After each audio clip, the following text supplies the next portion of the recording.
അക്കൗണ്ടിങ്ങിൻ്റെ ബേസിക്സുമായിട്ട് ബന്ധപ്പെട്ട് നമ്മുടെ 4ാമത്തെ ക്ലാസ് നമ്മൾ സ്റ്റാർട്ട് ചെയ്യുകയാണ്. സോ ഇനി ഒരു 2, 3 ക്ലാസ്സും കൂടെ ആകുമ്പോഴേക്കും നമുക്ക് ഈ ബേസ് എന്തായാലും കംപ്ലീറ്റ് ചെയ്യാൻ പറ്റും. ഓക്കെ. അത് കഴിഞ്ഞാൽ ഉടൻ തന്നെ നമുക്ക് കറക്റ്റ് സിലബസ്, അതായത് കേരള യൂണിവേഴ്സിറ്റി ബികോം ഫസ്റ്റ് സെമ്മിലെ അക്കൗണ്ടിംഗ് പ്രിൻസിപ്പിൾസ് ആൻഡ് സ്റ്റാൻഡേർഡ്സ്, ഇതാണല്ലോ നമ്മുടെ സബ്ജക്റ്റിൻ്റെ പേര്. അപ്പോൾ ഈ സബ്ജക്റ്റിൻ്റെ കറക്റ്റ് സിലബസിലേക്ക് കയറാം. എന്തായാലും ഒരു 2, 3 ക്ലാസ്സും കൂടെ നിങ്ങൾ ബേസ് പഠിച്ചേ പറ്റൂ. ഇത് എന്തുകൊണ്ടാണ് ഞാൻ ഈ ബേസ് എടുക്കുന്നതെന്ന് ചോദിച്ചു കഴിഞ്ഞാൽ, നോക്കൂ, നമ്മൾ ഈ ഫസ്റ്റ് സെമസ്റ്ററിൽ കൃത്യമായിട്ട് ബേസ് ഇല്ലാതെയാണ് പോകുന്നതെങ്കിൽ ഇനി അങ്ങോട്ടുള്ള ഒരു സെമ്മിലും ഇത് കിട്ടത്തില്ല. നിങ്ങൾക്ക് വലിയ പാടായിരിക്കും. കാര്യം ഇപ്പോൾ 4th സെമ്മിലൊക്കെ എത്തുമ്പോഴായിരിക്കും മനസ്സിലാവുന്നത് എനിക്ക് അക്കൗണ്ടിങ്ങിൻ്റെ പ്രോപ്പർ ബേസ് കിട്ടിയിട്ടില്ല. പിന്നീട് നിങ്ങൾക്ക് ആ 4th സെമ്മ് വെച്ചുകൊണ്ട് ബേസ് കിട്ടില്ല. കാര്യം അവിടുത്തെ സബ്ജക്റ്റ് എല്ലാം പിന്നെ അഡ്വാൻസ്ഡ് ആയിരിക്കും. അപ്പോൾ അവിടെ നിങ്ങളെ പഠിപ്പിക്കുന്ന ഒരാൾക്ക് പോലും ഈ ബേസ് എടുത്തു തരാൻ സമയം കിട്ടത്തില്ല. എല്ലാം കൊണ്ടും ഈ ഫസ്റ്റ് സെമ്മിൽ നമ്മളിപ്പോൾ കൃത്യമായിട്ട് ബേസ് പഠിച്ച് പോയാൽ ഇനി അങ്ങോട്ടുള്ള എല്ലാ സെമ്മും കറക്റ്റായിട്ട് കവർ ചെയ്ത് പോകാൻ പറ്റും. ഓക്കെ. അല്ലാത്ത പക്ഷം ജസ്റ്റ് കാര്യങ്ങളൊക്കെ അറിയാൻ പറ്റുമായിരിക്കും, പരീക്ഷയ്ക്കൊക്കെ ചിലപ്പോൾ മാർക്ക് കിട്ടും. പക്ഷെ നാളെ ഒരു ജോലിക്ക് ചെല്ലുമ്പോഴാണ് ബുദ്ധിമുട്ട്. ഇപ്പോൾ ഏതെങ്കിലും കമ്പനിയുടെ ഫിനാൻസ് ഡിപ്പാർട്ട്മെൻറ്റ് ചെല്ലുമ്പോൾ അവിടെ അവർക്ക് വേണ്ടത് അക്കൗണ്ടിങ്ങിൻ്റെ ബേസിക്സ് തന്നെയാണ്. നിങ്ങൾ അവിടെ അഡ്വാൻസ്ഡ് പ്രോബ്ലം ഒന്നും ചെയ്ത് കൊടുക്കണ്ട. അതിനൊക്കെ അവിടെ സോഫ്റ്റ്വെയർ ഉണ്ട്. നമ്മുടെ ജോലി എന്ന് പറയുന്നത് നമ്മൾ ബേസിക്കലി അക്കൗണ്ടിങ്ങുമായിട്ട് ബന്ധപ്പെട്ട കാര്യങ്ങൾ അറിയാമോ, അത് മാത്രമേ അവർ ചെക്ക് ചെയ്യത്തുള്ളൂ. അല്ലാതെ നിങ്ങളെക്കൊണ്ട് ഏറ്റവും വലിയ ജോലി അവർ ചെയ്യിപ്പിക്കത്തില്ല. അതിന് കോടിക്കണക്കിന് രൂപ മുടക്കി സോഫ്റ്റ്വെയർ ചെയ്തിട്ടിട്ടുണ്ട്. അതൊക്കെ കമ്പ്യൂട്ടർ അങ്ങ് ചെയ്തോളും. ഓക്കെ. സോ അതുകൊണ്ടാണ് ഞാൻ ഇത്രയും സമയമെടുത്ത് അക്കൗണ്ടിങ്ങിൻ്റെ ബേസിക്സ് കവർ ചെയ്യാൻ നോക്കുന്നത്. ഓക്കെ. സോ ഈ ക്ലാസ് കാണുന്ന നിങ്ങളെ സംബന്ധിച്ച് നിങ്ങൾക്ക് ഫ്രണ്ട്സിനോടും സജസ്റ്റ് ചെയ്യാം. കാര്യം ബേസ് ക്ലാസ് കൃത്യമായിട്ടുണ്ട് എന്ന കാര്യം പലർക്കും അറിയത്തില്ല. ബേസിക്സ് എന്ന് ഉദ്ദേശിക്കുന്നത് ഈ പറയുന്ന സിലബസിൻ്റെ ഫസ്റ്റ് വേർഡ് അല്ല. നമ്മുടെ യൂണിവേഴ്സിറ്റി സിലബസിൻ്റെ 1ാമത്തെ വാക്ക് തൊട്ട് പഠിക്കുന്നതല്ല ബേസ്. ഞാൻ ഈ പഠിപ്പിക്കുന്നതാണ് യഥാർത്ഥ ബേസ് എന്ന് പറയുന്നത്. അപ്പോൾ ആദ്യം നമ്മൾ കൊമേഴ്സ് എന്താണെന്ന് മനസ്സിലാക്കണം. ദെൻ നമ്മൾ അക്കൗണ്ടിങ് എന്താണെന്ന് മനസ്സിലാക്കണം. നമ്മൾ ട്രാൻസാക്ഷൻ എന്താണെന്ന് മനസ്സിലാക്കണം. ബിസിനസ് എന്താണെന്ന് മനസ്സിലാക്കണം. ഈ കാര്യങ്ങളൊക്കെയാണ് കവർ ചെയ്ത് കഴിഞ്ഞിരിക്കുന്നത്. ഓക്കെ. സോ ഞാൻ തൊട്ട് മുൻപത്തെ ക്ലാസ്സിൽ പറഞ്ഞതുപോലെ ഇനി നമ്മൾ പരിചയപ്പെടേണ്ടത് കുറച്ച് ടേംസ് ആണ്. അക്കൗണ്ടിങ്ങുമായിട്ട് ബന്ധപ്പെട്ട് പ്രധാനപ്പെട്ട ടേംസ് നമ്മൾ പരിചയപ്പെടണം. എങ്കിൽ മാത്രമേ മുന്നോട്ട് പോകുമ്പോൾ ആ ടേംസ് വരുമ്പോൾ നിങ്ങൾക്കതിൻ്റെ മീനിങ് മനസ്സിലാകൂ. അപ്പോൾ ഇവിടുത്തെ എൻ്റെ ജോലി എന്ന് പറയുന്നത് കൃത്യമായിട്ട് നമ്മൾ അക്കൗണ്ടിങ്ങുമായിട്ട് ബന്ധപ്പെട്ടുള്ള ടേംസ് ഏതൊക്കെയാണെന്ന് മനസ്സിലാക്കണം. കുറച്ചധികം ടേംസ് ഉണ്ട്. പഠിച്ചു വെച്ചവരെ സംബന്ധിച്ച് ഓക്കെ, അല്ലാത്തവർക്ക് നല്ലൊരു ഇൻഫർമേഷൻ ആയിരിക്കും. അക്കൗണ്ടിങ് മുന്നോട്ട് ചെയ്തു പോകുമ്പോൾ നമ്മൾ പ്രധാനമായിട്ടും ഫേസ് ചെയ്യുന്ന കുറച്ച് ടേംസുകളുണ്ട്. അത് ഏതൊക്കെ ടേംസാണെന്നുള്ളത് ചുമ്മാ ഇംഗ്ലീഷ് വായിച്ച് മലയാളം പറയുന്ന പരിപാടിയല്ല. നമുക്കൊരു ബിസിനസ് സ്റ്റാർട്ട് ചെയ്യുന്നത് പോലെ തന്നെ പഠിക്കാം. കാര്യം ഒരു ബിസിനസ് സ്റ്റാർട്ട് ചെയ്യുന്നിടത്തു നിന്നാണല്ലോ അക്കൗണ്ടിങ് തുടങ്ങേണ്ടത്. ഞാൻ തൊട്ട് മുൻപത്തെ ക്ലാസ്സിൽ പറഞ്ഞതുപോലെ ബിസിനസ് സ്റ്റാർട്ട് ചെയ്ത് അത് റൺ ചെയ്തതിന് ശേഷമല്ല അക്കൗണ്ടിങ് വരുന്നത്. അക്കൗണ്ടിങ് എന്ന് പറയുന്ന സബ്ജക്റ്റ് ഉണ്ടാവുന്നത് ബിസിനസ് സ്റ്റാർട്ട് ചെയ്യുമ്പോൾ തന്നെ അവിടെ അക്കൗണ്ടിങ് ഉണ്ടാവണം. കാര്യം ബിസിനസ് തുടങ്ങി എന്നത് തന്നെ ഒരു ട്രാൻസാക്ഷൻ ആണ്. ഒരാളെ സംബന്ധിച്ച് അയാൾ ബിസിനസ് സ്റ്റാർട്ട് ചെയ്തു എന്ന് പറയുന്നത് തന്നെ ഒരു ട്രാൻസാക്ഷൻ ആണ്. സോ നമുക്കൊന്ന് അസ്യൂം ചെയ്യാം, നമുക്കൊരു ബിസിനസ്സുകാരനായിട്ട് അങ്ങനെ അസ്യൂം ചെയ്യാം. നമ്മൾ ഓരോരുത്തരും ഒരു ബിസിനസ് തുടങ്ങാൻ പോവുകയാണ്. നമുക്കിപ്പം നമ്മുടെ ബുക്ക് കച്ചവടം തന്നെ മതി. നമ്മൾ അതിലാണല്ലോ തുടങ്ങിക്കൊണ്ടിരിക്കുന്നത്. നമുക്ക് ഹോൾസെയിലായിട്ട് ബുക്ക് കച്ചവടം നടത്താം. ഓക്കെ. അപ്പോൾ നമ്മുടെ ബിസിനസ് ഐഡിയ എന്താണെന്ന് ചോദിച്ചു കഴിഞ്ഞാൽ ഹോൾസെയിലായിട്ട് നമ്മൾ ബുക്ക് കച്ചവടം നടത്തുകയാണ്. ഈ ഒരു ബിസിനസ്സുമായിട്ട് ബന്ധപ്പെട്ടായിരിക്കും ഞാൻ ഈ അക്കൗണ്ടിങ്ങുമായിട്ട് ബന്ധപ്പെട്ട ടേംസ് എല്ലാം പറയുന്നത്. ഓക്കെ. സോ അപ്പോൾ എല്ലാവരുടെയും മനസ്സിൽ കാണുക, നമ്മളിപ്പോൾ ഒരു ഹോൾസെയിലായിട്ടുള്ള ബുക്ക് കച്ചവടക്കാരനാണ്, നോട്ട് ബുക്ക് കച്ചവടക്കാരനാണ്. അപ്പോൾ കുറച്ച് വലിയ ആളായിരിക്കും, അത് ഹോൾസെയിൽ എടുക്കാം. ഓക്കെ. അപ്പോൾ കുറച്ച് വലിയ ബിസിനസ് ആയിട്ട് കിട്ടുമല്ലോ. സോ അപ്പോൾ നമ്മുടെ ജോലി എന്ന് പറയുന്നത് നമ്മുടെ മനസ്സിൽ ഇപ്പോൾ ഒരു ബിസിനസ് ഐഡിയ ഉണ്ട്. ഹോൾസെയിൽ കണക്കിൽ നമുക്ക് നോട്ട് ബുക്ക് കച്ചവടം ചെയ്യാം. ഇതാണ് നമ്മുടെ ബിസിനസ് ഐഡിയ. വെറും ഐഡിയ മാത്രമേ ഉള്ളൂ കേട്ടോ. ഇപ്പം നമ്മുടെ മനസ്സിൽ വെറും ഒരു ഐഡിയ മാത്രമാണുള്ളത്. സ്വാഭാവികമായിട്ടും ഇത് ബിസിനസ്സായിട്ട് മാറണമെങ്കിൽ നിങ്ങൾക്കറിയാം, വെറുതെ തലയ്ക്കകത്ത് ഐഡിയ ഉണ്ടായാൽ മാത്രം പോരാ, നമുക്കതിനനുസരിച്ചുള്ള ഫിനാൻസ് വേണം, പണം വേണം. Okay. So let us assume നമ്മുടെ കയ്യിൽ ഒരു 10 ലക്ഷം രൂപയുണ്ട്. ഓക്കെ. അപ്പോൾ നമ്മുടെ തലയ്ക്കകത്തൊരു ഐഡിയ ഉണ്ട്. നമ്മുടെ ബിസിനസ് ഐഡിയ എന്താണ്? ഹോൾസെയിലായിട്ട് നമുക്ക് നോട്ട് ബുക്ക് കച്ചവടം നടത്താം. അതിലേക്കായിട്ട് നമുക്കിപ്പോൾ കയ്യിലൊരു 10 ലക്ഷം രൂപയുണ്ട്. ഓക്കെ. അപ്പോൾ എൻ്റെ കയ്യിലൊരു 10 ലക്ഷം രൂപയുണ്ട്. ഈ എൻ്റെ കയ്യിലെന്ന് പറയുമ്പോൾ നിങ്ങൾ ഓരോരുത്തരും അസ്യൂം ചെയ്യുക, നിങ്ങൾ ഓരോരുത്തരും ഇപ്പോൾ ബിസിനസ് ചെയ്യാൻ തുടങ്ങാൻ പോവുകയാണ്. അപ്പോൾ നിങ്ങൾ എല്ലാവരുടെയും തലയ്ക്കകത്തൊരു ബിസിനസ് ഐഡിയ ഉണ്ട്. ഞാൻ എക്സാമ്പിളായിട്ട് എടുത്തിരിക്കുന്നത് ഹോൾസെയിലായിട്ട് നോട്ട് ബുക്ക് കച്ചവടം, ഹോൾസെയിലായിട്ടുള്ള നോട്ട് ബുക്ക് കച്ചവടം. ഓക്കെ. നിങ്ങൾക്ക് വേണമെങ്കിൽ എന്ത് വേണമെങ്കിലും അസ്യൂം ചെയ്യാം. അപ്പോൾ എൻ്റെ ക്ലാസ്സിൽ ഞാനിപ്പോൾ അസംഷനായിട്ട് എടുത്തിരിക്കുന്നത് നമുക്കൊരു ഹോൾസെയിൽ നോട്ട് ബുക്ക് കച്ചവടം നടത്താം. ഓക്കെ. ശരി, ഇനി അങ്ങോട്ട് കേട്ടോണേ. എൻ്റെ കയ്യിൽ അതിലേക്കായിട്ട് 10 ലക്ഷം രൂപയുണ്ട്. അപ്പോൾ ഈ 10 ലക്ഷം രൂപ കൊണ്ടുവന്നാണ് ഞാൻ ഈ ബിസിനസ് സ്റ്റാർട്ട് ചെയ്യാൻ പോകുന്നത്. സോ അപ്പോൾ എൻ്റെ കയ്യിൽ എത്ര രൂപയുണ്ട്? എൻ്റെ കയ്യിൽ 10 ലക്ഷം രൂപയുണ്ട്. ഈ 10 ലക്ഷം രൂപ കൊണ്ടുവന്നാണ് ഞാൻ ഈ ബിസിനസ് സ്റ്റാർട്ട് ചെയ്യാൻ പോകുന്നത്. ഓക്കെ. സോ ഇങ്ങനെ ബിസിനസ് തുടങ്ങുന്നതിലേക്കായിട്ട്, ഒരു ബിസിനസ് സ്റ്റാർട്ട് ചെയ്യുന്നതിലേക്കായിട്ട് മുതലാളി ആദ്യമായിട്ട് എത്ര രൂപയാണോ കൊണ്ടുവരുന്നത്, the money invested by the owner to start the business. ഒരു ബിസിനസ് സ്റ്റാർട്ട് ചെയ്യുന്നതിനേക്കായിട്ട് ബിസിനസിന്റെ ഓണർ എത്ര രൂപയാണോ ആദ്യമായിട്ട് കൊണ്ടുവരുന്നത്, ആ കോൺസെപ്റ്റിനെയാണ് നമ്മൾ ക്യാപിറ്റൽ എന്ന് വിളിക്കുന്നത്. ഇവിടെ ഇപ്പോൾ 10 ലക്ഷം രൂപ എന്ന് പറയുന്നത് ഈ ഒരു ബിസിനസ് തുടങ്ങാനായിട്ട് എൻ്റെ ക്യാപിറ്റലാണ്. ക്യാപിറ്റൽ. അപ്പോൾ ഒന്നാമത്തെ ഒരു വേർഡ് പഠിച്ചിരിക്കുകയാണ്, the money invested by the owner to start the business. Business തുടങ്ങുന്നതിലേക്കായിട്ട് നമ്മൾ ആദ്യമായിട്ട് കൊണ്ടുവരുന്ന പൈസയ്ക്കാണ് നമ്മൾ എന്തെന്ന് പറയുന്നത്, ക്യാപിറ്റൽ എന്ന് പറയുന്നത്. അപ്പോൾ ഇവിടെ എത്ര രൂപയാണ് ഞാൻ ഇൻട്രൊഡ്യൂസ് ചെയ്തിരിക്കുന്നത്? 10 ലക്ഷം രൂപയാണ് ഞാൻ ഈ ബിസിനസ്സിന് വേണ്ടി ഇൻട്രൊഡ്യൂസ് ചെയ്തിരിക്കുന്നത്. ശരി, അപ്പം ഞാൻ 10 ലക്ഷം രൂപ മുടക്കാൻ റെഡിയാണ്. എൻ്റെ കയ്യിൽ ഇപ്പോൾ 10 ലക്ഷം രൂപയുണ്ട്. ഞാൻ ഒന്ന് ചോദിച്ചോട്ടെ, ഈ 10 ലക്ഷം രൂപ എടുത്ത് മേശപ്പുറത്ത് വെച്ചാൽ ബിസിനസ് ആകുമോ? ഇല്ല. അപ്പോൾ ബിസിനസ്സിന് വേണ്ടുന്ന കാര്യങ്ങൾ ചെയ്യണമല്ലോ. എൻ്റെ ആഗ്രഹം എന്ന് പറയുന്നത്, എനിക്ക് സ്വന്തമായിട്ട് ലാൻഡ് വാങ്ങി അതിലൊരു ബിൽഡിംഗ് പണിഞ്ഞ് അതിനകത്ത് ഫർണിച്ചറും എക്യുപ്മെൻസും എല്ലാം കൊണ്ടുവന്നിട്ടിട്ട് അങ്ങനെ ഒരു ബിസിനസ് പണിയണമെന്നാണ് എൻ്റെ ആഗ്രഹം. ഓക്കെ, അതായത് എനിക്ക് സ്വന്തമായിട്ടൊരു ലാൻഡ് വേണം. സോ ഞാൻ ആദ്യം ചെയ്യാൻ പോകുന്നത്, ഈ 10 ലക്ഷം രൂപയിൽ നിന്നും ഒരു 3 ലക്ഷം രൂപ എടുത്ത് ഞാൻ ഒരു ലാൻഡ് വാങ്ങി ബിസിനസ് തുടങ്ങുന്നതിലേക്കായിട്ട് ഞാൻ 10 ലക്ഷം രൂപയാണ് കരുതി വെച്ചിരിക്കുന്നത്. ആ 10 ലക്ഷം രൂപയിൽ നിന്നും 3 ലക്ഷം രൂപ കൊടുത്ത് ഞാൻ ലാൻഡ് വാങ്ങി. ബാക്കി ഇനി എത്രയുണ്ട്? ബാക്കി 7 ലക്ഷം രൂപയുണ്ട്. ഓക്കെ, ഇപ്പോൾ എൻ്റെ കയ്യിൽ 7 ലക്ഷം രൂപയും 3 ലക്ഷം രൂപയുടെ ലാൻഡുമാണുള്ളത്. ഞാൻ ലാൻഡ് വാങ്ങി. എൻ്റെ ഉദ്ദേശം എന്താണ്? ബിസിനസ് നടത്തണം. സോ എൻ്റെ കയ്യിൽ ആദ്യം 10 ലക്ഷം രൂപ ഉണ്ടായിരുന്നു. ആ 10 ലക്ഷത്തിൽ നിന്നും 3 ലക്ഷം രൂപ കൊടുത്ത് ഞാൻ ലാൻഡ് വാങ്ങി. ഇപ്പോൾ എൻ്റെ കയ്യിൽ എന്താ ഉള്ളത്? 7 ലക്ഷം രൂപയുമുണ്ട്, 3 ലക്ഷം രൂപയ്ക്ക് തുല്യമായ ലാൻഡും ഉണ്ട്. ഓക്കെ, ഇനി അതിനകത്ത് ബിൽഡിംഗ് പണിയണ്ടേ? അല്ലേ, അതിനകത്ത് ഇനി ബിൽഡിംഗ് പണിയണ്ടേ? ഒരു 3 ലക്ഷം രൂപയും കൂടെ മുടക്കി ഞാൻ അതിനകത്ത് നല്ലൊരു ബിൽഡിംഗ് പണിഞ്ഞു. ലാൻഡ് മാത്രം പോരല്ലോ, ബിൽഡിംഗ് വേണ്ടേ? അപ്പോൾ ഒരു 3 ലക്ഷം രൂപയും കൂടെ മുടക്കി ഞാൻ അതിനകത്തൊരു ബിൽഡിംഗ് പണിഞ്ഞു. ഇപ്പോൾ എൻ്റെ കയ്യിൽ എന്താ ഉള്ളത് ബിസിനസ്സുമായിട്ട് ബന്ധപ്പെട്ട്? 4 ലക്ഷം രൂപയുണ്ട് അല്ലേ, ബാലൻസ് ഇല്ലേ? 4 ലക്ഷം രൂപയുമുണ്ട്, 3 ലക്ഷം രൂപയ്ക്ക് തുല്യമായ ലാൻഡുമുണ്ട്, 3 ലക്ഷം രൂപ വർത്തായിട്ടൊരു ബിൽഡിങ്ങുമുണ്ട്. ശരി, ഞാനൊരു 1 ലക്ഷം രൂപയും കൂടി എടുത്തിട്ട് ഫർണിച്ചർ വാങ്ങി. ഫർണിച്ചർ. ഓക്കെ, 1 ലക്ഷം രൂപയ്ക്ക് ഫർണിച്ചർ വാങ്ങി. ഇപ്പം എൻ്റെ കയ്യിൽ എന്തുണ്ടെന്ന് പറയാം? എൻ്റെ കയ്യിൽ ഇപ്പോൾ 3 ലക്ഷം രൂപയുമുണ്ട്, 3 ലക്ഷം രൂപയ്ക്ക് തുല്യമായ ലാൻഡ് ഉണ്ട്, 3 ലക്ഷം രൂപയ്ക്ക് തുല്യമായ ബിൽഡിംഗ് ഉണ്ട്, 1 ലക്ഷം രൂപയ്ക്ക് ഞാൻ ഫർണിച്ചർ വാങ്ങി. ഓക്കെ, ഞാനൊരു 1 ലക്ഷം രൂപയ്ക്ക് ഒരു വെഹിക്കിൾ വാങ്ങി. ബുക്കൊക്കെ കൊണ്ടുപോയി ഒരു വാൻ വാങ്ങി, ഒരു വെഹിക്കിൾ വാങ്ങി. ഓക്കെ, ദെൻ ബാലൻസ് 2 ലക്ഷം രൂപ. ഓക്കെ, വീണ്ടും 1 ലക്ഷം രൂപ കൊടുത്ത് ഞാൻ മാനുഫാക്ചർ അടുത്തുനിന്ന് നോട്ട് ബുക്ക് വാങ്ങി. ബുക്ക് വാങ്ങി വെച്ചാലല്ലേ വിൽക്കാൻ പറ്റൂ. ഞാൻ 1 ലക്ഷം രൂപയുടെ ബുക്ക് വാങ്ങി വെച്ചു എന്ന് പറയുമ്പോൾ മാനുഫാക്ചർ അടുത്ത് പോയിട്ട് ഞാൻ ബുക്ക് വാങ്ങി വെക്കണ്ടേ? ആസ് എ ഹോൾസെയിലർ ഞാൻ ബുക്ക് വാങ്ങി വെക്കണമല്ലോ. അപ്പോൾ 1 ലക്ഷം രൂപയുടെ ബുക്ക് വാങ്ങി വെച്ചു. ബാക്കി 1 ലക്ഷം രൂപ ക്യാഷ് ആയിട്ടുണ്ട്. ഇവിടെ ഇപ്പോൾ നമ്മുടെ കയ്യിൽ എന്തുണ്ടെന്ന് ചോദിച്ചു കഴിഞ്ഞാൽ, 10 ലക്ഷം രൂപ ബിസിനസ് തുടങ്ങാനായിട്ട് കൊണ്ടുവന്ന ഞാൻ 3 ലക്ഷം രൂപയുടെ ലാൻഡും 3 ലക്ഷം രൂപയുടെ ബിൽഡിങ്ങും 1 ലക്ഷം രൂപയ്ക്ക് ഫർണിച്ചറും 1 ലക്ഷം രൂപയ്ക്ക് ഒരു വാനും 1 ലക്ഷം രൂപയ്ക്ക് സ്റ്റോക്ക് എടുത്തു. ബുക്ക് എന്ന് പറയുമ്പോൾ എൻ്റെ സ്റ്റോക്കാണ്. അതിനാണ് നമ്മൾ സ്റ്റോക്ക് എന്ന് വിളിക്കുന്നത്. നമ്മൾ സ്റ്റോക്ക് എടുത്തു എന്ന് പറയും, നമ്മൾ ബുക്ക് എടുത്തു. ഓക്കെ, സോ 3 3 6 7 8 9 ലക്ഷം രൂപ അങ്ങനെ ചിലവായി. കയ്യിൽ 1 ലക്ഷം രൂപ ബാക്കി ഇരിപ്പുണ്ട്. ഇത്രയും ഓക്കെ ആണല്ലോ. ഇവിടെ കൊമേഴ്സും അറിയണമെന്നില്ല, അക്കൗണ്ടിങ് അറിയണമെന്നില്ല. ഏത് കോമൺ സെൻസ് ഉള്ളവർക്കും ഈ പറഞ്ഞത് മനസ്സിലാകും. 10 ലക്ഷം രൂപ കൊണ്ട് ബിസിനസ് ചെയ്യാൻ വന്നയാൾക്ക് ഇപ്പോൾ 3 ലക്ഷം രൂപയുടെ ലാൻഡ് വാങ്ങി, 3 ലക്ഷം രൂപയുടെ ബിൽഡിംഗ് പണിഞ്ഞു, 1 ലക്ഷം രൂപയ്ക്ക് ഫർണിച്ചർ വാങ്ങി, 1 ലക്ഷം രൂപയ്ക്ക് ഒരു വെഹിക്കിൾ വാങ്ങി, ദെൻ 1 ലക്ഷം രൂപയ്ക്ക് ബുക്കുകൾ വാങ്ങി നിറച്ചു വെച്ചു, സ്റ്റോക്ക് എടുത്തു. കയ്യിൽ ഇപ്പോഴും 1 ലക്ഷം രൂപ ക്യാഷ് ആയിട്ടുണ്ട്. എന്തെങ്കിലും അത്യാവശ്യം വന്നാൽ വാങ്ങാമല്ലോ. ഇതാണ് ഇപ്പോഴത്തെ ഒരു അവസ്ഥ. ഓക്കെ ആണല്ലോ. ഞാൻ കൊണ്ടുവന്ന 10 ലക്ഷം എന്നത് ഇപ്പോഴും അവിടെ അതുപോലെ തന്നെ ഉണ്ട്. അതിൻ്റെ രൂപം ഒന്ന് മാറിയെന്നേ ഉള്ളൂ. ഇപ്പോഴും ഞാൻ ബിസിനസ്സിലേക്ക് 10 ലക്ഷം രൂപ തന്നെയാണ് ഇൻവെസ്റ്റ് ചെയ്ത് വെച്ചിരിക്കുന്നത്. അതിൻ്റെ രൂപം ഒന്ന് മാറി. എന്തായിട്ട് മാറി? ലാൻഡായിട്ടും ബിൽഡിംഗ് ആയിട്ടും ഫർണിച്ചറായിട്ടും വാനായിട്ടും സ്റ്റോക്കായിട്ടും 1 ലക്ഷം രൂപ ക്യാഷ് ആയിട്ട് ഇരിപ്പുണ്ട്. സോ 10 ലക്ഷം രൂപ എന്നത് ഇപ്പോഴും അവിടെ തന്നെ ഉണ്ട്. പക്ഷേ ചില രൂപമാറ്റങ്ങൾ വന്നു. Land, building, furniture, van, stock എന്നൊക്കെ പറഞ്ഞ് കുറച്ച് രൂപമാറ്റം വന്നു. സോ അപ്പം ഞാൻ എന്താ ചെയ്തത്? 10 ലക്ഷം രൂപ ക്യാപിറ്റൽ കൊണ്ടുവന്നിട്ട് ബിസിനസ് തുടങ്ങുന്നതിനാവശ്യമായ സംഭവങ്ങൾ ഒപ്പിച്ചു. ബിസിനസ് തുടങ്ങണമെങ്കിൽ ലാൻഡ് വേണം, ബിൽഡിംഗ് വേണം, ഫർണിച്ചർ വേണം, വെഹിക്കിൾ വേണം, എൻ്റെ കയ്യിൽ അത്യാവശ്യത്തിന് സ്റ്റോക്ക് വേണം, എന്തെങ്കിലും അത്യാവശ്യ കാര്യത്തിന് കുറച്ച് പൈസയും കയ്യിൽ വേണം. അപ്പോൾ ബിസിനസ്സിൻ്റെ ആവശ്യത്തിലേക്കായിട്ട് ഞാൻ ഈ ക്യാപിറ്റലായിട്ട് കൊണ്ടുവന്ന പൈസയെ കൺവേർട്ട് ചെയ്തു. മറ്റ് പല രൂപത്തിലേക്ക് കൺവേർട്ട് ചെയ്തു. എന്തിനാ രൂപമാറ്റം വരുത്തിയത്?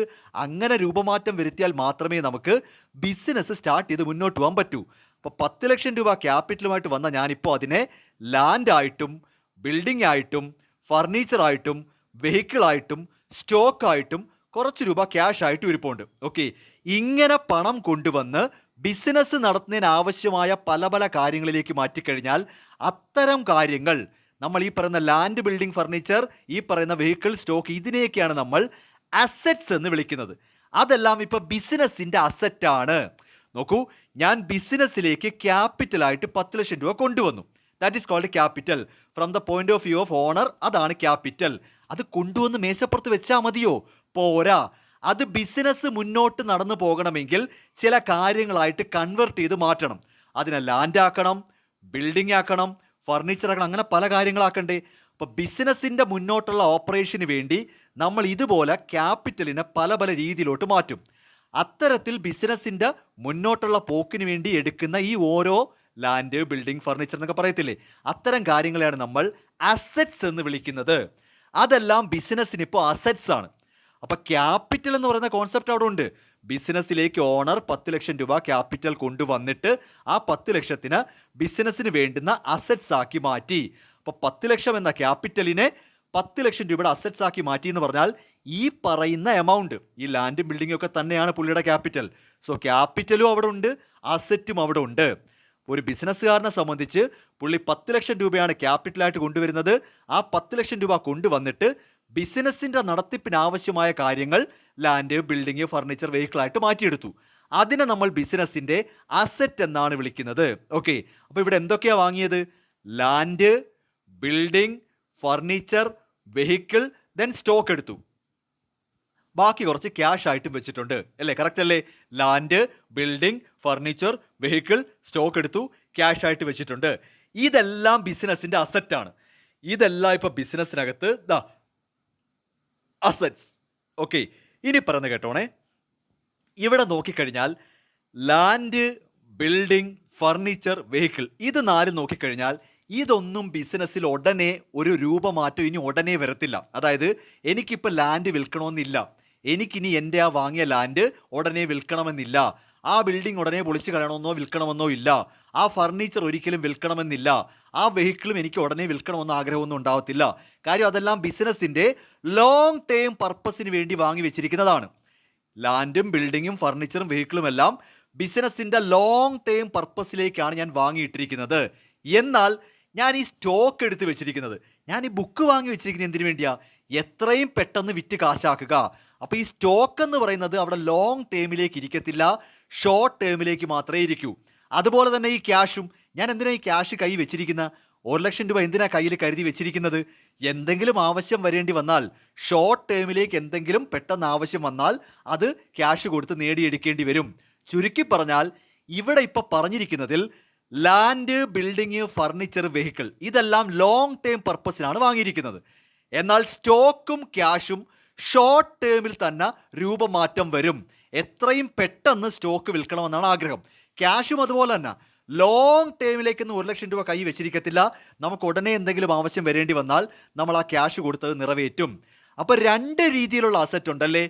ലോങ് ടേമിലേക്കുള്ള അസറ്റും ഉണ്ട്, ഷോർട്ട് ടേമിലേക്കുള്ള അസറ്റും ഉണ്ട്.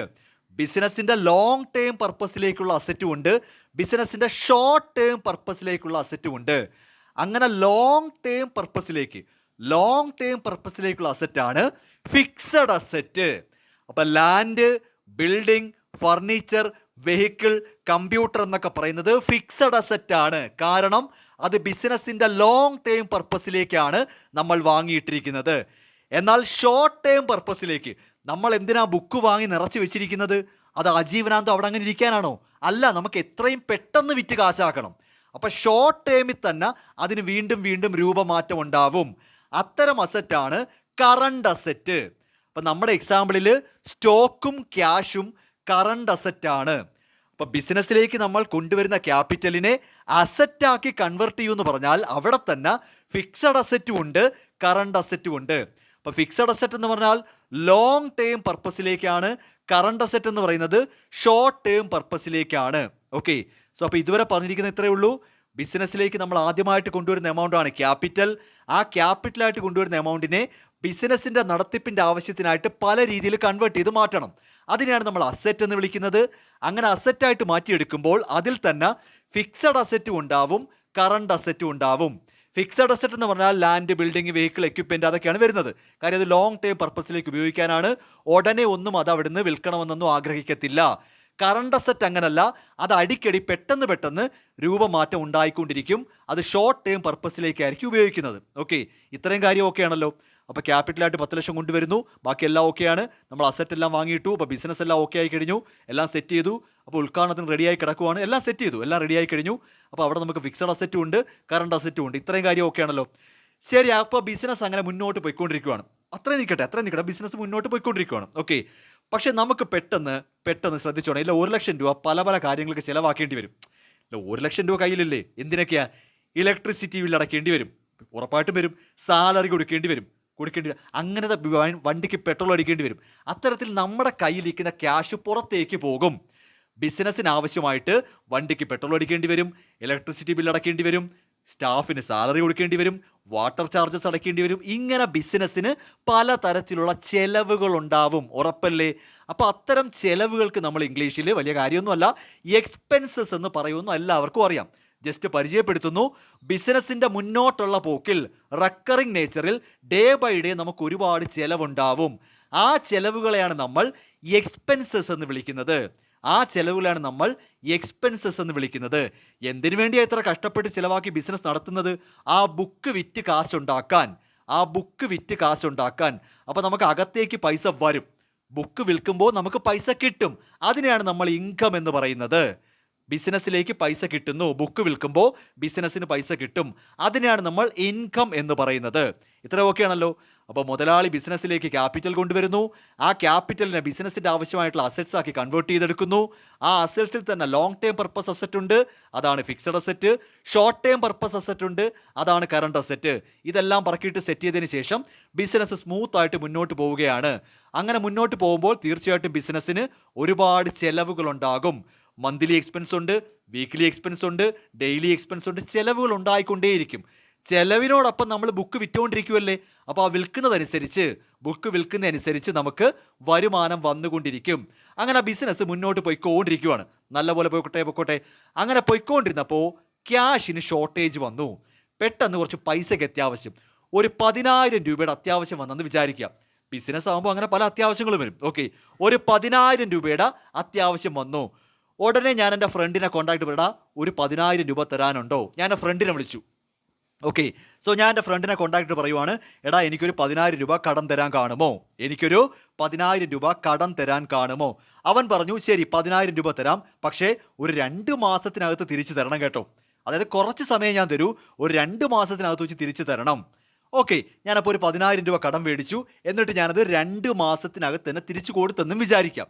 എൻ്റെ ആവശ്യം നടന്നു. ബിസിനസ്സിലേക്കായിട്ട് ഞാൻ ഒരു 10,000 രൂപ കടം വാങ്ങുന്നു. എൻ്റെ ഒരു ഫ്രണ്ടിൻ്റെ നിന്ന് 10,000 രൂപ ഞാൻ ബിസിനസ്സിന് വേണ്ടി കടം മേടിച്ചിട്ട് ഞാൻ കൃത്യമായിട്ട് 2 മാസത്തിനകം തിരിച്ചു കൊടുത്തു.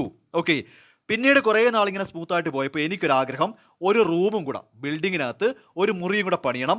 പക്ഷേ അതിന് സപ്പോസ് ഒരു 2 ലക്ഷം രൂപയാവുമെന്ന് വിചാരിക്കാം, അല്ലെങ്കിൽ 1 ലക്ഷം രൂപയാവുമെന്ന് വിചാരിക്കാം. ഓക്കെ, അപ്പോൾ 1 ലക്ഷം രൂപ എനിക്ക് വേണം, ബിസിനസ്സിലേക്ക് 1 ലക്ഷം രൂപ വേണം. എൻ്റെ കയ്യിലാണെങ്കിൽ ഇപ്പോൾ അത്രയും ക്യാഷ് ഇല്ല. ഞാൻ എന്ത് ചെയ്യുമെന്ന് ചോദിച്ചു കഴിഞ്ഞാൽ ഒരു ബാങ്കിനെ കോൺടാക്ട് ചെയ്യും. ബാങ്ക് ലോൺ എടുക്കാൻ പോവുകയാണ്. Bank loan. അപ്പോൾ എനിക്ക് ബാങ്ക് ലോൺ തരും 1 ലക്ഷം രൂപ. എന്നിട്ട് അവർ പറയും 5 വർഷമാണ് ഇതിൻ്റെ അടവ് കാലാവധി, 5 വർഷം കൊണ്ടാണ് നിങ്ങളിത് അടച്ചു തീർക്കേണ്ടത്. അപ്പോൾ ഞാൻ 1 ലക്ഷം രൂപ കടം മേടിക്കുന്നു, 5 വർഷം കൊണ്ട് അടച്ചു തീർക്കണമെന്നാണ് ബാങ്ക് എന്നോട് പറഞ്ഞിരിക്കുന്നത്. നോക്കൂ, ഇവിടെ 2 തരത്തിലുള്ള കടം വാങ്ങൽ നടന്നിട്ടുണ്ട്. ആദ്യത്തെ കേസ് എന്താ? ഞാനൊരു 10,000 രൂപ എൻ്റെ കൂട്ടുകാരൻ്റെ നിന്ന് കടം വാങ്ങി, പക്ഷെ അവൻ എന്താ പറഞ്ഞത്? 2 മാസത്തിനകം തിരിച്ചു കൊടുത്തിരിക്കണം. പിന്നീട് എനിക്ക് 1 ലക്ഷം രൂപയുടെ ആവശ്യം വന്നപ്പോൾ ഞാൻ ബാങ്ക് ലോൺ എടുക്കാൻ ചെന്നു, ബാങ്കിൽ നിന്ന് കടം വാങ്ങാൻ ചെന്നു. ബാങ്ക് പറഞ്ഞു ഒരു 5 വർഷം കൊണ്ട് അടച്ചു തീർക്കണം. അപ്പോൾ അടച്ചു തീർക്കേണ്ട കാലാവധി വളരെ പെട്ടെന്നാണെങ്കിൽ അതിനെയാണ് നമ്മൾ കേട്ടോണേ, അതിനെയാണ് നമ്മൾ കറണ്ട് ലൈബിലിറ്റി എന്ന് പറയുന്നത്. ലൈബിലിറ്റി എന്ന് പറഞ്ഞാൽ ബാധ്യത എന്നാണ്. ഒരാളുടെ നിന്ന് കടം മേടിക്കുക എന്ന് പറയുന്നത് ബാധ്യതയല്ലേ. അപ്പോൾ ഒരാളുടെ നിന്ന് കടം മേടിച്ചിട്ട് അത് വളരെ പെട്ടെന്ന് തന്നെ തിരിച്ചടയ്ക്കണം. വളരെ പെട്ടെന്ന് തിരിച്ചു കൊടുക്കണമെങ്കിൽ അതാണ് current liability. Less than 1 year ആണ് പറയുന്നത്. ഒരു വർഷത്തിനകത്ത് വെച്ച് നമ്മൾ ഒരാളുടെ നിന്ന് കടം വാങ്ങുകയും ഒരു വർഷത്തിനകത്ത് വെച്ച് ആ പൈസ തിരിച്ചു കൊടുക്കണമെങ്കിൽ അതിനെയാണ് നമ്മൾ കറണ്ട് ലൈബിലിറ്റി എന്ന് വിളിക്കുന്നത്. എന്നാൽ ഒരു വർഷത്തിന് മുകളിൽ നമുക്ക് സമയം കിട്ടിയാൽ, ആ കടം അടച്ചു തീർക്കാനായിട്ട് ഒരു വർഷത്തിന് മുകളിൽ നമുക്ക് സമയം കിട്ടിയാൽ അതാണ് ലോങ് ടേം ലൈബിലിറ്റി എന്ന് പറയുന്നത്. ലൈബിലിറ്റി എന്ന് പറഞ്ഞാൽ ഒബ്ലിഗേഷൻ ആണ്, ബാധ്യതയാണ്. ഓക്കെ, അപ്പൊ ബാധ്യത എന്ന് പറഞ്ഞാൽ നമ്മൾ ആരുടെ എന്തെങ്കിലുമൊക്കെ കടം വാങ്ങുന്നു, അവിടെ തന്നെ തിരിച്ചു കൊടുക്കേണ്ട കാലാവധിക്കനുസരിച്ച് അതിനെ കറണ്ട് ലൈബിലിറ്റി എന്നും ലോങ് ടൈം ലൈബിലിറ്റി എന്നും പറയും. അപ്പൊ എന്താ കറണ്ട് ലൈബിലിറ്റി? 1 ഇയറിനകത്ത് വെച്ച് കടം തിരിച്ചു കൊടുക്കണം. അപ്പൊ എന്താ ലോങ് ടൈം ലൈബിലിറ്റി? ഒരു വർഷത്തിൽ കൂടുതൽ നമുക്ക് സമയം കിട്ടും. അപ്പൊ നമുക്ക് ബിസിനസിന്റെ മുന്നോട്ടുള്ള പോക്കിൽ വേണമെങ്കിൽ നമുക്ക് കടം വാങ്ങാം. ആ കടം പെട്ടെന്ന് തിരിച്ചു കൊടുക്കേണ്ടി വന്നാൽ അതിനെ നമ്മൾ കറണ്ട് ലൈബിലിറ്റി എന്നും, വളരെ സാവകാശം തിരിച്ചു കൊടുത്താൽ മതി എന്നുണ്ടെങ്കിൽ നമ്മൾ അതിനെ ലോങ് ടൈം ലൈബിലിറ്റി എന്നാണ് വിളിക്കുന്നത്. ഓക്കെ, അപ്പോൾ ബിസിനസിന്റെ ആവശ്യങ്ങൾക്കായിട്ട് പലപ്പോഴും നമ്മൾ കടങ്ങളൊക്കെ വാങ്ങാറുണ്ട്. അപ്പോൾ 2 തരം കടം പഠിച്ചല്ലോ. പെട്ടെന്ന് തിരിച്ചു കൊടുത്താൽ അത് കറണ്ട് ലൈബിലിറ്റി, വളരെ സാവകാശം സമയം ഉണ്ടെങ്കിൽ അത് ലോങ് ടൈം ലൈബിലിറ്റി. അങ്ങനെ കടമൊക്കെ എടുത്തു തന്നെയാണ് പലരും ബിസിനസ് മുന്നോട്ട് പോയിക്കൊണ്ടിരിക്കുന്നത്. ഓക്കെ, ഇനി മറ്റൊരു പ്രധാനപ്പെട്ട കാര്യം നിങ്ങൾക്ക് എല്ലാവർക്കും അറിയാം, ഈ ബിസിനസ് ശരിക്കും ഇങ്ങനെ മുന്നോട്ട് പോകുമ്പോൾ മനസ്സിലാക്കേണ്ടത്, നമ്മൾ ബുക്ക് വാങ്ങി വിൽക്കുന്നവരാണ്. നമ്മൾ ബുക്ക് വാങ്ങി വിൽക്കുന്നവരാണ് അല്ലേ? ഹോൾസെയിലർ എന്ന് പറഞ്ഞാൽ നമ്മൾ ബുക്ക് വാങ്ങി വെച്ച് മറ്റുള്ളവർക്ക് വിൽക്കുന്നവരാണ്. ശ്രദ്ധിച്ച് കേട്ടോണേ. വേണമെങ്കിൽ നമുക്ക് ബുക്ക് കടത്തിന് വാങ്ങാം. അതായത് മാനുഫാക്ചറോട് ഒരു കാലാവധി പറഞ്ഞിട്ട് നമുക്ക് വേണമെങ്കിൽ കടത്തിന് സാധനം വാങ്ങാം. എടോ, മാനുഫാക്ചറോട് പറയുവാണ് എനിക്കൊരു 50,000 രൂപയുടെ ബുക്ക് വേണം, ഇപ്പോൾ എൻ്റെ പൈസ ഇല്ല, അടുത്ത മാസം തരാം. ഓട്ടോമാറ്റിക്കലി ഞാൻ ഇത്തിരി ഫേമസ് ഒക്കെ ആയിക്കഴിഞ്ഞാൽ എനിക്ക് കടത്തിന് ബുക്ക് കിട്ടും. എനിക്ക് കടത്തിന് വേണമെങ്കിൽ ബുക്ക് വാങ്ങി വെക്കാം. അതാണ് ക്രെഡിറ്റ് പർച്ചേസ് എന്ന് വിളിക്കും. സാധനം വാങ്ങുന്നതാണ് പർച്ചേസ്. നമ്മൾ സാധനം വാങ്ങുന്നതിനെ പർച്ചേസ് എന്ന് പറയും. അത് കടത്തിനാണ് വാങ്ങുന്നതെങ്കിൽ, അത് ഞാൻ മാനുഫാക്ചർ അടുത്ത് നിന്നും കടത്തിനാണ് വാങ്ങുന്നതെങ്കിൽ അതാണ് ക്രെഡിറ്റ് പർച്ചേസ്. ക്രെഡിറ്റ് പർച്ചേസ് എന്ന് പറഞ്ഞാൽ കടത്തിന് സാധനം വാങ്ങുന്നു. ഇനി ഞാൻ കടത്തിന് സാധനം വിൽക്കാമല്ലോ. എനിക്ക് ബിസിനസ് കൂട്ടണമെങ്കിൽ എനിക്ക് കടത്തിനൊക്കെ സാധനം വിൽക്കേണ്ടി വരും. വിൽക്കുക എന്ന് പറഞ്ഞാൽ സെയിലാണ്. ഞാൻ റീറ്റെയിലർക്ക് സാധനങ്ങൾ വിൽക്കുന്ന ആളല്ലേടോ. അപ്പോൾ എനിക്ക് കച്ചവടം നടക്കണമെങ്കിൽ, കച്ചവടം കൂടണമെങ്കിൽ ചിലപ്പോൾ കടത്തിനൊക്കെ വിൽക്കേണ്ടി വരും. അതാണ് ക്രെഡിറ്റ് സെയില്. എന്നാ പിടിച്ചോ, അതാണ് ക്രെഡിറ്റ് സെയില്. അപ്പോൾ 2 വാക്ക് പഠിച്ചല്ലോ. ക്രെഡിറ്റ് പർച്ചേസ് എന്ന് പറഞ്ഞാൽ കടത്തിന് സാധനം വാങ്ങുന്നു. ക്രെഡിറ്റ് സെയിൽ എന്ന് പറഞ്ഞാൽ കടത്തിന് സാധനം വിൽക്കുന്നു. ഇനി ഞാൻ പറഞ്ഞു കേട്ടോണം. ഞാൻ ക്രെഡിറ്റ് പർച്ചേസ് നടത്തി ആരുടെ അടുത്ത് നിന്ന്? മാനുഫാക്ചറർ അല്ലേ? അപ്പോൾ ഞാൻ മാനുഫാക്ചറർ അടുത്ത് നിന്നും ക്രെഡിറ്റ് പർച്ചേസ് നടത്തി. ആ സിറ്റുവേഷനിൽ ഞാൻ ഇയാൾക്ക് പൈസ തിരിച്ചു കൊടുക്കുന്നത് വരെ ഞാൻ കടത്തിന് സാധനം വാങ്ങുന്നു. എന്നിട്ട് 2 മാസത്തെ കാലാവധി പറയുന്നു. ആ 2 മാസ കാലയളവിൽ, ആ 2 മാസത്തേക്ക് ഞാൻ പൈസ കൊടുക്കാനുള്ള ആളാണ്. കടത്തിന് സാധനം വാങ്ങിയിട്ട് ഞാൻ പൈസ കൊടുക്കാനുള്ള ആളെയാണ് ഞാൻ ക്രെഡിറ്റർ എന്ന് വിളിക്കുന്നത്. ഞാൻ പൈസ കൊടുക്കാനുള്ള ആളാണ് ക്രെഡിറ്റർ. അതായത് ഇവിടെ മാനുഫാക്ചർ, ഞാൻ മാനുഫാക്ചർ അടുത്തുനിന്ന് സാധനങ്ങൾ കടത്തിനല്ലേ വാങ്ങിയത്. അപ്പോൾ ഈ മാനുഫാക്ചറർ എൻ്റെ ക്രെഡിറ്റർ ആണെന്ന് പറയാം. ഞാൻ അങ്ങോട്ട് പൈസ കൊടുക്കാനുള്ളയാൾ, അതാണ് ക്രെഡിറ്റർ. ഇനി ഞാൻ കടത്തിന് വിൽക്കത്തില്ലേ? റീറ്റെയിലർക്ക് വിൽക്കത്തില്ലേ? ഞാൻ റീറ്റെയിലർക്ക് കടത്തിന് വിൽക്കത്തില്ലേ? അപ്പോൾ അയാൾ എനിക്ക് പൈസ തരുന്നത് വരെ, ആ റീറ്റെയിലർ എനിക്ക് പൈസ തരുന്നത് വരെ അയാൾ എൻ്റെ ഡെറ്റർ ആണ്. ഇതാണ് 2 വാക്കുകൾ, ക്രെഡിറ്റർ, ഡെറ്റർ. അപ്പോൾ ക്രെഡിറ്റ് പർച്ചേസ് നടക്കുമ്പോൾ അവിടെ ക്രെഡിറ്റേഴ്സ് ആണ് ഉണ്ടാവുന്നത്. ഞാൻ കടത്തിന് സാധനം വാങ്ങുമ്പോൾ ആ ആൾ മാനുഫാക്ചറർ എൻ്റെ ക്രെഡിറ്റർ ആണ്. ഇനി ഞാൻ കടത്തിന് വിറ്റാൽ, ക്രെഡിറ്റ് സെയിൽ നടന്നാൽ ആ റീറ്റെയിലർ എൻ്റെ ഡെറ്റർ ആണെന്ന് പറയാം. മനസ്സിലായോ? അപ്പോൾ ക്രെഡിറ്റ് പർച്ചേസ് നടക്കുമ്പോൾ അവിടെ ക്രെഡിറ്റർ ഉണ്ടാവും, ക്രെഡിറ്റ് സെയിൽ നടക്കുമ്പോൾ എനിക്ക് അവിടെ ഡെറ്റർ ഉണ്ടാവും.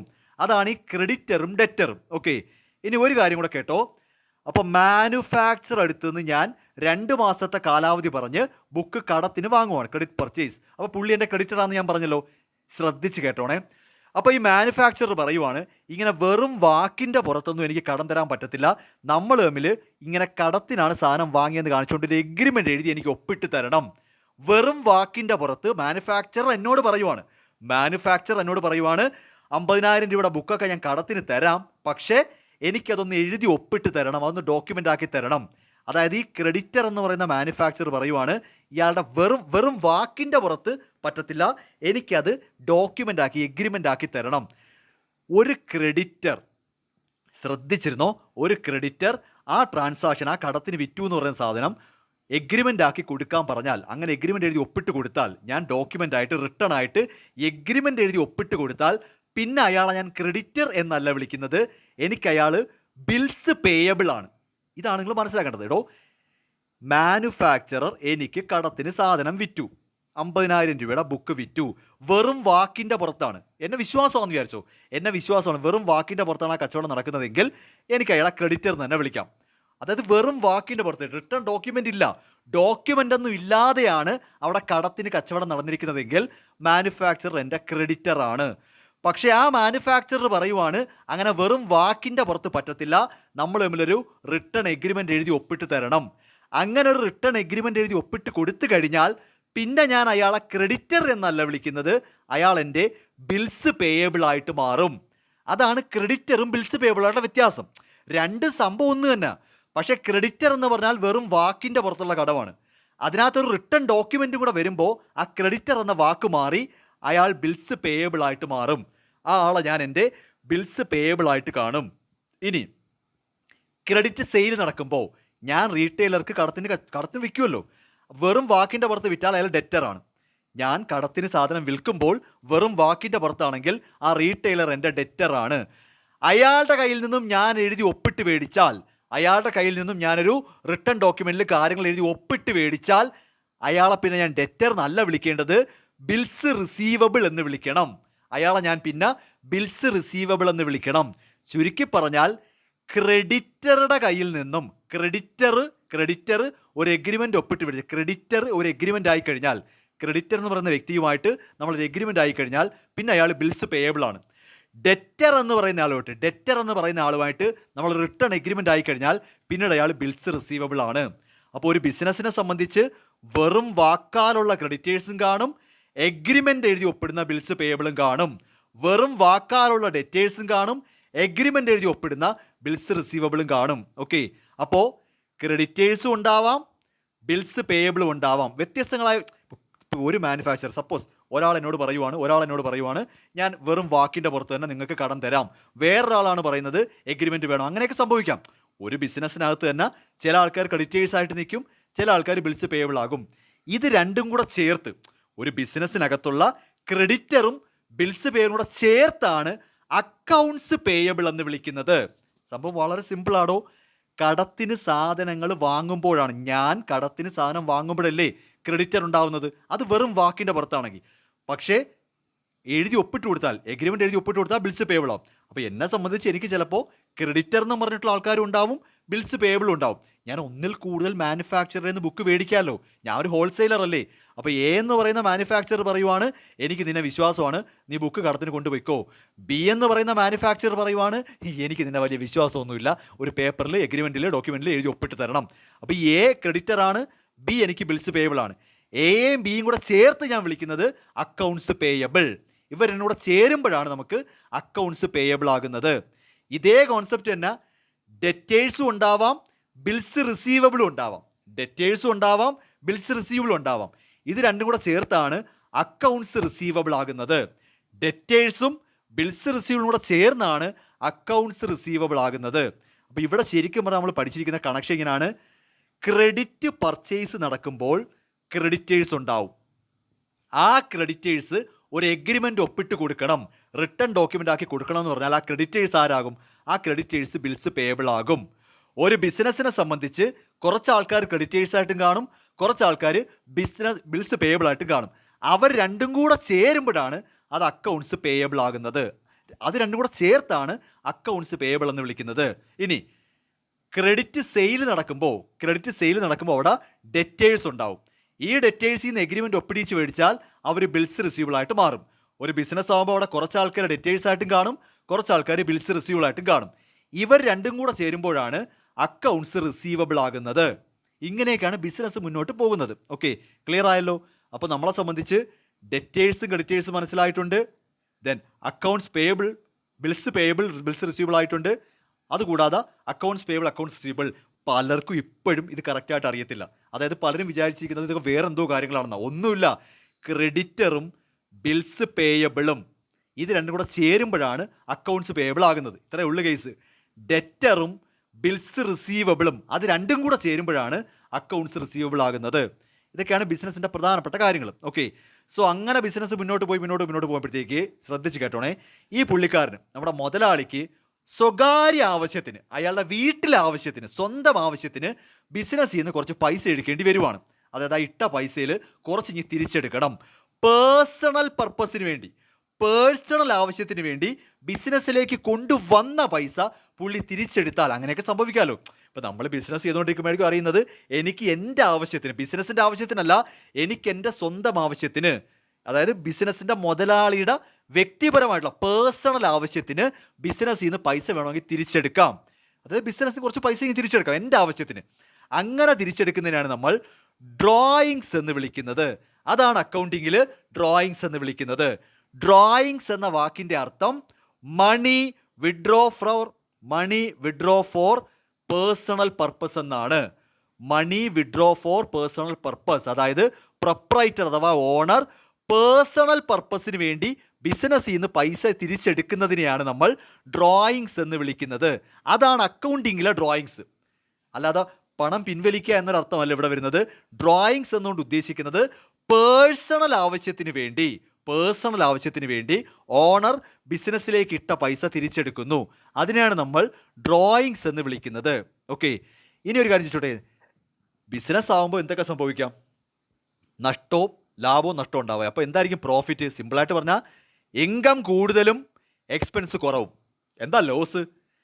എക്സ്പെൻസ് കൂടുതലും ഇൻകം കുറവും. അൾട്ടിമേറ്റ്ലി നമ്മൾ ഈ അക്കൗണ്ടിങ് കൊണ്ട് ഉദ്ദേശിക്കുന്നത് ബിസിനസ് ലാഭത്തിലാണോ നഷ്ടത്തിലാണോ എന്ന് കണ്ടെത്തലാണ്. ഓക്കെ, അപ്പോൾ ഈ പ്രോഫിറ്റ് എന്ന് പറഞ്ഞാൽ ലാഭം, ലോസ് എന്ന് പറഞ്ഞാൽ നഷ്ടം. ഇത്രയൊക്കെയാണ് ബേസിക്കലി നമ്മൾ അറിഞ്ഞിരിക്കേണ്ട വാക്കുകൾ. ഓക്കെ, അപ്പോൾ ഇൻ ഷോർട്ട് നമ്മൾ ഏതൊക്കെ വാക്ക് പഠിച്ചു എന്ന് ചോദിച്ചു കഴിഞ്ഞാൽ, ക്യാപിറ്റൽ, അസറ്റ് തന്നെ ഫിക്സഡ് അസറ്റും കറണ്ട് അസറ്റും, ലൈബിലിറ്റി എന്ന് പറഞ്ഞാൽ നമ്മൾ കടമെടുക്കുന്നത് ബാധ്യത. ഓക്കെ, അത് തന്നെ കറണ്ട് ലൈബിലിറ്റിയും ലോങ് ടൈം ലൈബിലിറ്റിയും. Okay, credit purchase, creditor, bills payable, accounts payable, അതെല്ലാം ഒരുമിച്ച് പറയണം. Credit purchase, creditors, bills payable, accounts payable. Credit sale, debtors, bills receivable, accounts receivable. Okay, then drawings, then income, expense, profit, loss. ഇതൊക്കെയാണ് നമ്മൾ അറിഞ്ഞിരിക്കേണ്ട പ്രധാനപ്പെട്ട ടേമുകൾ. Okay, so ഈ കാര്യങ്ങളെല്ലാം കൃത്യമായിട്ട് അറിഞ്ഞ് മുന്നോട്ട് പോയാൽ ഒരു 2-3 ക്ലാസ്സും കൂടെ കഴിയുമ്പോൾ പെർഫെക്റ്റ്ലി ബാലൻസ്ഡ് ആകും. പിന്നെ നമുക്ക് സിലബസ് വെച്ച് സ്പീഡിൽ പോകാൻ പറ്റും. കാര്യം പെട്ടെന്ന് കാര്യം മനസ്സിലാവും. ഇതാണ്, ഓക്കെ, മനസ്സിലായി. ഇപ്പോൾ പെട്ടെന്ന് ഞാൻ ഡെറ്റേഴ്സ് എന്ന് എവിടെയെങ്കിലും ഇടയ്ക്ക് കയറി പറഞ്ഞാൽ എനിക്ക് മനസ്സിലാവും. ഡെറ്റർ എന്ന് പറയുമ്പോൾ ഞാൻ അന്നൊരു ഹോൾസെയിൽ ബുക്ക് കച്ചവടക്കാരനാണ്, ഞാൻ കടത്തിന് സാധനം വിറ്റു, അപ്പോൾ ആ റീറ്റെയിലറാണ് എൻ്റെ ഡെറ്റർ. ആ ഡെറ്ററുമായിട്ട് ഞാനൊരു റിട്ടേൺ എഗ്രിമെൻ്റ് എഴുതി ഒപ്പിടിച്ച് മേടിച്ചാൽ അതാണ് അപ്പോൾ ബിൽസ് റിസീവബിൾ. ഈ ഡെറ്ററും ബിൽസ് റിസീവബിളും കൂടെ ചേരുമ്പോഴാണ് അതാണ് അപ്പോൾ അക്കൗണ്ട്സ് റിസീവബിൾ. ഇങ്ങനെ മനസ്സിലാക്കിയാൽ മതി. അല്ലാതെ ബുക്ക് എടുത്ത് വെച്ചിട്ട് debtors means the person who, അങ്ങനെ പഠിക്കേണ്ട. ആ ഒരു വാക്കിൻ്റെ അർത്ഥമല്ല, ഈ കോണ്ടെക്സ്റ്റ് ആണ് അറിയേണ്ടത്. എവിടെയാണ് ഡെറ്റേഴ്സ് ഉണ്ടാകുന്നത്, എപ്പോഴാണ് ക്രെഡിറ്റേഴ്സ് ഉണ്ടാകുന്നത്, ഈ കഥ മനസ്സിലാക്കി വെക്കണം. ഓക്കെ, അപ്പോൾ ഇത്രയാണ് നമ്മുടെ പ്രധാനപ്പെട്ട ടേംസുകൾ എന്ന് പറയുന്നത്.